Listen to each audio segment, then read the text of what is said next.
Well, John, thanks for having me come in and interview you today. I understand your school has implemented a new attendance policy. Why don't you tell me a little bit about it? Absolutely. We've implemented a new attendance policy because we felt the need to stress to our students the expectation of their attendance. And what I mean by that is not only does AYP use attendance rate and the state expected 95% attendance rate, but we changed our attendance policy because the old policy was ambiguous in some places, particularly when it came to what's an excused absence, what's not an excused absence. So basically the policy was brought forth by our PLCs. Our teachers brought it forth first. Administration got on board.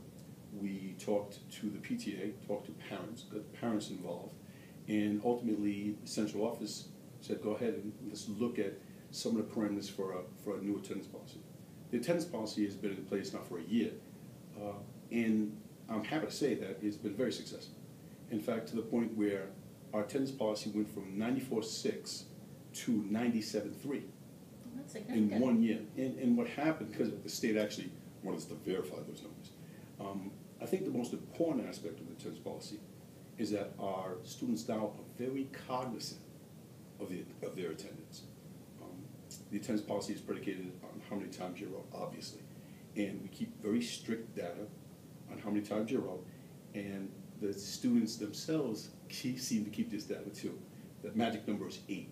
During a term, if you have 8 absences, that's considered an attendance failure. So you see at the end of the semester, you have all kinds of students wondering, okay, how many absences do I have? How many absences do I have? Which is really important.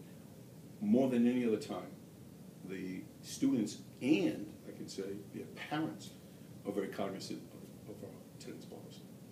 So what are some specifics in terms of how it really differs from what you practiced before? Right. Well, I'll tell you what the attendance policy was before was very ambiguous. And what I mean by that, it was left up to the teachers really to decide if they were going to attendance fail. There was a particular number, but really the teachers said, oh, well, he's not attendance failure, he's a good kid. Some other teacher might say, oh, well, he is an attendance failure. So what we did as an administration, one, we wanted to make sure the policy wasn't ambiguous anymore. And we didn't want to burden the teachers with the responsibility of saying, okay, you're an attendance failure. So we took the attendance failure off the teachers. And now it's an administrative task. The teachers they take attendance like they do every day, like they've always done. But now it's the administration that says if you're an attendance failure and not the teacher. So the teacher, really, we've taken that job off the teacher as far as having to track that. Also, the burden of maybe having some negative relationship problems with a student that they may encounter another time.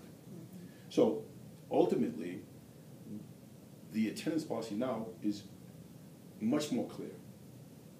It's something the students know much more about than they did before.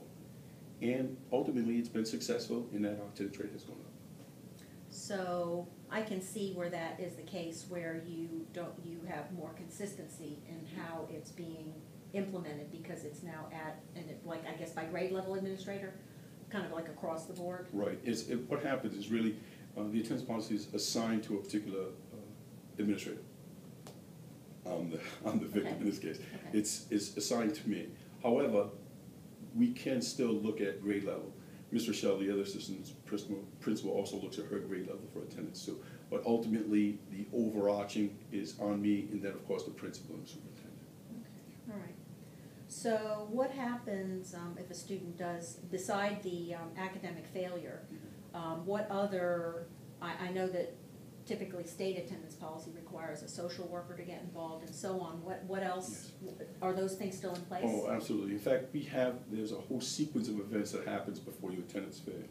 And there's a number of people who get involved before your attendance fail. And let me give you an example. We have 4, 6, and 8-day letters that are automatically generated if you have 4 absences, if you have 6, and if you have 8. And as you go along, the 4 says, look, you have 4 absences, be cognizant of it, gets sent to your home, and it says, it recognizes that you have 4, if you get to 8, it could be a problem. The 6th letter says you're at 6 if you get to 8, and it lists some of the problems that you can encounter with 8. obviously one of them being a CHINS, children in need of supervision. Right. And our resource officer can get involved. But when it gets to a 6-day letter, I have this automatically printed out. And what I do is I call the parents, call the student in, tell the student, you have 6 absences. Call the parent and try to make a meeting or have a meeting where we can sit and say, okay, look, how can we help Johnny be more successful in his attendance rate? So not only do we have the resource officer if it becomes very extreme, there's myself, we also get the parents involved also. If it's something extreme, i.e. hospital, or a student has need for some other services, then once that's brought to my attention, we have provisions in the attendance policy that will address those specific extremes. I see. So students, they report to school and they have their attendance taken like in their first period class in the morning? Right, let me tell you exactly how the system goes. Not only do we take attendance, but we also track how many times you're tardy for a class. Okay, so basically say we have 900 students, we usually hover around 900 total students.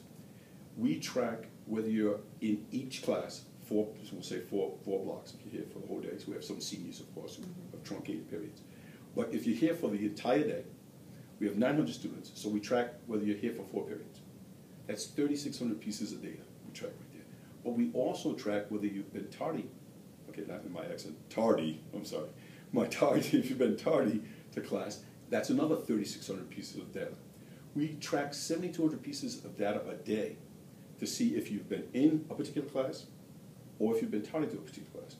Tardy, if you've been tardy 3 times to a class, that constitutes being absent. If you're tardy to a class over a third of the class, that constitutes being absent from the class also. So what we do is we have a very concise policy in that you can attendance fail particular classes and not attendance fail for your whole schedule. And I'll tell you where this actually came from. It came from when I was a teacher here, and I was one of the chairs on our correlate. I had a particular student who was up 26 times in the semester. Wow. And because of the old attendance policy, which used to just track if you're here for the day, he used to skip my first period of class. I think he didn't like my expectations being as high as they were. He would skip my first period of class, go to second and third, and be here for the day.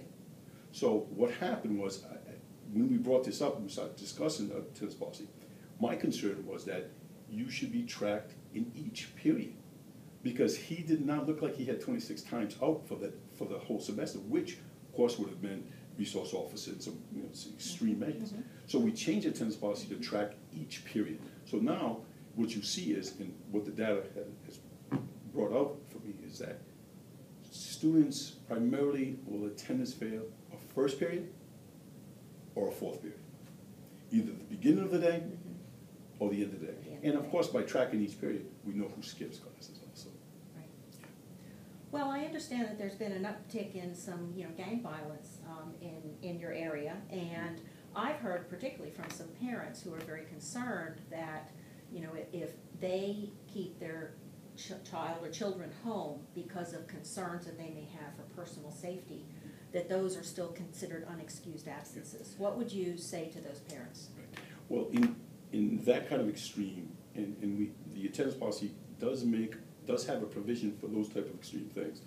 If a student is being kept home from their parents, and the reason is considered valid by the administrator, then we have a provision where you can have what's called an administrative excuse. And if you have an administrative excuse, that means that particular absence will not count towards the 8 that would eventually attendance failure. Now, if it's an extreme situation, and whether Ms. Rochelle, Dr. Gordon, or myself make that determination, then we can note in the official record that that particular absence will not count. And we've had instances, unfortunately, where we have gone to the what we call the administrative excuse in students who've had surgery, students who've been referred to special services, students who have had extreme situations. And I would imagine that if a parent felt that deeply about it, the first thing I would do was contact the parent and actually make a determination to see if that absence won't come. But even in the instance, if that absence did come, if we determined it wasn't extreme, that perhaps it was a parent being extremely cautious, which I can completely understand. As long as the student is under 8 absences, then they don't have to worry about being attendance failure. However, if they do go to 8 or more absences, we also have provisions in the attendance policy whereupon you can make up time. And we have 2 different ways you can do that. You can make up time on Saturday school, which is a 3-hour block. You come with work, you come at a particular time, and for every time you go to a Saturday school, I'll take off 1 absence across the board. Additionally, and we know that we've had students, there are some students who Saturday is a Sabbath or Saturday work. Right. And in that case, policy was flexible enough that we also instituted a Wednesday from 3 to 6. We have the same thing, a Wednesday school where you can come, perfect time for you to make up time, right. and you can make up that kind of time that was an absence. So last year, we offered 18 different makeup periods. We offered 9 in the first term and 9 in the second term. So in actuality, if you were out 7 days during that term, which is, that's actually a good amount of time to be out, and went to all the Saturday schools, which were 9, you could have been out 16 days in a semester, Wow. and you still would have been okay. Yeah. Wow. So Wow. we have provisions for it. Yeah. So it sounds like this has been pretty successful thus far. Well, Like a lot of community support. Oh yeah, there's of course there's been a lot of community support. There's been a lot of support from the teachers, and there's actually support from the students. The students want to know what their expectations are, and our expectation is that you show up for school. But it's very important to note that the policy is not rigid. The policy has been dynamic in the sense that we've been able to listen to students, listen to parents, listen to teachers, listen to any of our stakeholders, and be able to shape or mold the policy so it's even more effective. When I told you that we have 2 different provisions to make up Saturday school and the Wednesday school, that Wednesday edition was brought forth because of concerns from students, from parents, from teachers that the only time to make up was Saturday, that they needed another time to make up because we have students, again, who have Sabbath Right. on Saturday, and we have students who work on Saturday. Right. So the policy is flexible enough that we can add things or take away things or just to make it more efficient. Well, it sounds like from the data that you've talked about too, that it has really, that it has really helped individual student attendance. Sounds like it's really helped the school as well, and you know that's pretty impressive. That nearly 3-point gain in attendance. So I wish you good luck with that. So far it's been good, and I hope it continues. Well, good. Thank you very much. Thank you. Okay.